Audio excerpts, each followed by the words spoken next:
দ্বিতীয় ক্যাম্পাসের কাজ সেনাবাহিনীর হাতে হস্তান্তর সহ ৩ দফা দাবিতে আবারও সচিবালয়ের সামনে অবস্থান নিয়েছে জগন্নাথ বিশ্ববিদ্যালয়ের শিক্ষার্থীরা। সমস্যা সমাধানে শিক্ষা মন্ত্রণালয়, ইউজিসি, বিশ্ববিদ্যালয়ের প্রশাসন এবং সেনাবাহিনীর বৈঠক না হওয়া পর্যন্ত ক্লাস ও পরীক্ষা বন্ধের ঘোষণা দিয়েছেন তারা। আলোচনায় দৃশ্যমান পদক্ষেপ না নিলে শিক্ষার্থীরা অনশন না ভাঙার হুঁশিয়ারি দেন। ছাত্রছাত্রীদের যৌক্তিক দাবিতে সংহতি জানিয়েছেন বিশ্ববিদ্যালয়ের শিক্ষক সমিতি। আরও জানাচ্ছেন আদিন সজীব।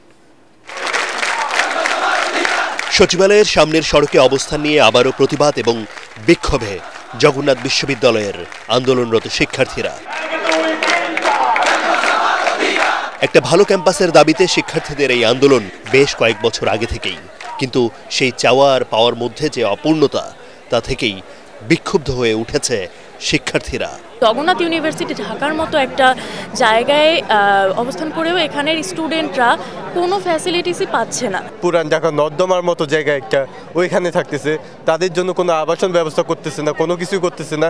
এই বিশ্ববিদ্যালয়ের প্রশাসনগুলো হয়েছে বিভিন্ন অন্যান্য ইউনিভার্সিটি থেকে ভাড়া করা লোকদের মাধ্যমে। বিশ্ববিদ্যালয়ের প্রশাসন তারা আমাদেরকে চিঠি চালাচালির কথা বলছে যে আমরা চিঠি দিয়েছি, তারা এখনো রেসপন্স করছে না। 2017 থেকে 2025 পর্যন্ত কোনো সুষ্ঠু সমাধান হয়নি, বারবার আমাদেরকে আশ্বাস দিয়েছে। বসুন্ধরা টিস্যুতে ছাড়ের ছড়াছড়ি। বসুন্ধরা টিস্যু নিয়ে এলো নিশ্চিত ছাড়। প্রায় 2 মাস আগেও সচিবালয়ের সামনে অবস্থান নেয়ার পর সরকারের আশ্বাসে সেই কর্মসূচি থেকে সরে আসে তারা।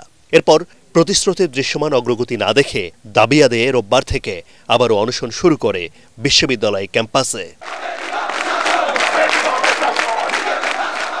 হুঁশিয়ারি দেয় মন্ত্রণালয়, বিশ্ববিদ্যালয় প্রশাসন, মঞ্জুরি কমিশন এবং সেনাবাহিনীকে একসাথে বৈঠকে বসতে হবে।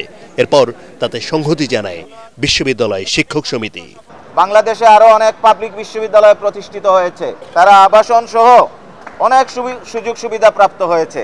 দুর্ভাগ্য আমাদের জগন্নাথ বিশ্ববিদ্যালয়ের শিক্ষার্থীরা এই ক্ষেত্রে প্রতিনিয়ত বঞ্চিত হচ্ছে।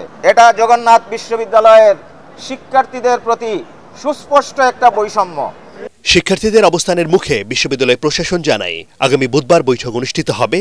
অনশন ভেঙে সে পর্যন্ত অপেক্ষার অনুরোধ জানান কোষাধ্যক্ষ সাবিনা শর্মিন, করেন দুঃখ প্রকাশও। প্রজ্ঞাপন জারি হয়েছে যে আগামী বুধবার 11:30টায় শিক্ষা মন্ত্রণালয়, ইউজিসি, জগন্নাথ বিশ্ববিদ্যালয় এবং প্রতিরক্ষা মন্ত্রণালয়ের মধ্যে একটা যৌথ সভা হবে। সেই সভার মাধ্যমে আর্মিকে কাজ দেওয়ার চূড়ান্ত প্রক্রিয়াটা সম্পন্ন হবে এবং শিক্ষা মন্ত্রণালয় এই বিষয়ে সর্বোচ্চ গুরুত্ব দিয়ে উনারা বলেছেন উনাদের পক্ষ থেকে সব থেকে কম সময়ে কাজটা কিভাবে করা যায় সেটা উনারা করবেন। এই আশ্বাসকে ইতিবাচকভাবে দেখলেও শিক্ষার্থীরা জানান বুধবারের বৈঠকের উপর নির্ভর করে অনশনের বিষয়ে সিদ্ধান্ত নেবেন আন্দোলনরতরা। আগামী বুধবারের বৈঠকে দ্বিতীয় ক্যাম্পাসের কাজ সেনাবাহিনীর কাছে হস্তান্তরের চুক্তি স্বাক্ষর করা, সকল প্রকার প্রতিবন্ধকতা ব্যতি রেখে কার্য সম্পাদনের দায় নিয়ে বাণী ভবন ও হাবিবুর রহমান হলের স্টিল বেজ ভবন নির্মাণে অনুমোদন এবং বাজেট পাস করতে হবে। এই দাবিগুলো আমলে নিয়ে বৈঠক করার অঙ্গীকার দিলে তবে আমরা অনশন থেকে পিছু হটব।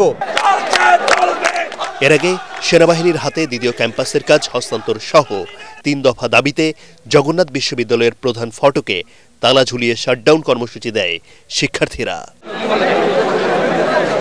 আদিন সজীব, এটিএন বাংলা, ঢাকা।